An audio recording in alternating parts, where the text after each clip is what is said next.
सोचिए कि ऐसे व्यक्ति की कहानी जो अपने ईमान को लिए 14 साल तक कैद में रहा। प्रभु के लिए अत्याचार और दुखों को सहते हुए भी उन्होंने अपने विश्वास को नहीं तोड़ा।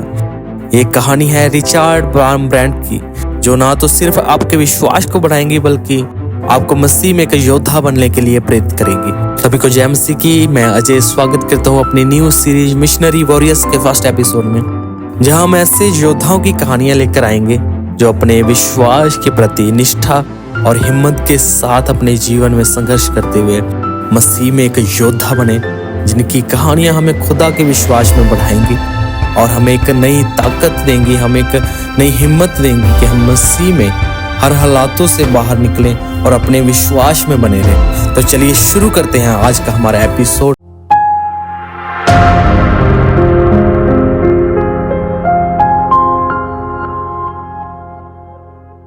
रिचर्ड बार्मब्रैंड का जन्म 24 मार्च 1909 में रोमानिया में हुआ था। वो एक जैविश परिवार में पैदा हुए, लेकिन अपनी युवावस्था में ही उन्होंने मसीहत को अपनाया और उनकी फैमिली ये बताती है कि प्रभु यीशु के प्रेम और दया से एक व्यक्ति कितना बदल सकता है। वह एक रोमानिया के पास्टर थे और उन्होंने और उनकी पत्नी सवीना ने मिलकर रोमानिया में प्रचार किया और उन्होंने समाजवादी शासन के होते हुए भी खुदा का प्रचार किया। और आप एक सोचोगे कि समाजवादी शासन क्या है, इस समय क्या था कि हम प्रभु का प्रचार नहीं कर सकते हैं। और यहाँ पर एक सवाल है कि क्यों हम समाजवादी शासन में प्रभु का प्रचार नहीं कर सकते थे? क्योंकि जो समाजवादी शासन था, जो उनकी सरकार और उनकी नीतियां थी, एक रिलीजन और एक विश्वास के विरोध में थी। या आप ये कह सकते हैं कि वो एक नास्तिक व्यवस्था पर आधारित थी और ये शासन एथिज्म को प्रमुख विचारधारा मानती थी, क्योंकि इस सरकार का चाहना यह था कि जो इनके लोग हैं सिर्फ सरकार और उनकी नीतियों पर ही विश्वास करें। और जो मसीहत है हमें विश्वास करना सिखाती थी, जो मुख्य रूप से इन सभी शासन के प्रबंधों को, नीतियों को चैलेंज देती थी। 1944 में जब रोमानिया पर समाजवादी शासन था, तब क्रिश्चियनिटी पर कई सारे प्रतिबंध लगा दिए गए।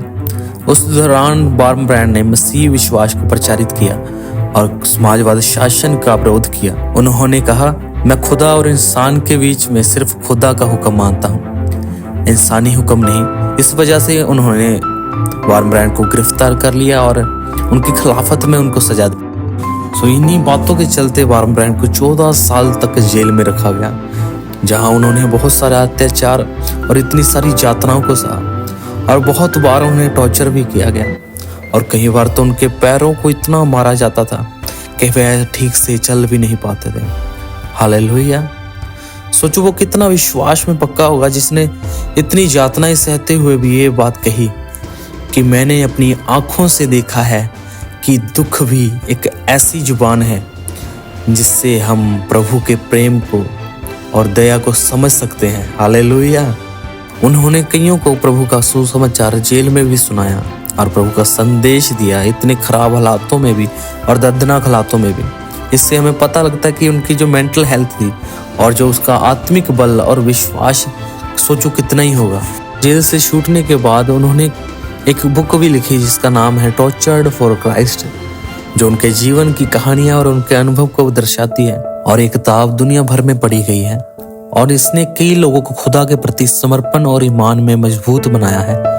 बार्मब्रैंड ने कई लोगों को संदेश दिया है कि यदि आपको प्रभु यीशु का विश्वास मिला है तो कोई भी तकलीफ आपको विश्वास को हिला नहीं सकती। ये बात सच में एक सच्चा योद्धा बनने की प्रेरणा देती है। बार्मब्रैंड ने और उनकी पत्नी ने मिलकर एक ऑर्गेनाइजेशन की स्थापना की और ये ऑर्गेनाइजेशन उन लोगों के खिलाफ थी जो मसीह लोगों को सताते थे। और इसका मकसद यही था कि मसीह लोगों को साहस देना और एक यीशु के प्रति उनके विश्वास को मजबूत करना। बार्मब्रैंड का देहांत 17 फरवरी 2001 को हुआ, लेकिन उनका जीवन और उनके संदेश आज भी मसीही लोगों को प्रभु यीशु के लिए अपने ईमान में मजबूत बनाए रखने के लिए सहायक है। उनका जीवन सच में एक योद्धा का जीवन था, जिसने मुश्किलों और दुखों में भी अपने विश्वास को नहीं तोड़ा। और मैं उम्मीद करता हूँ कि इनके लाइफ से आप सबने बहुत कुछ सीखा है।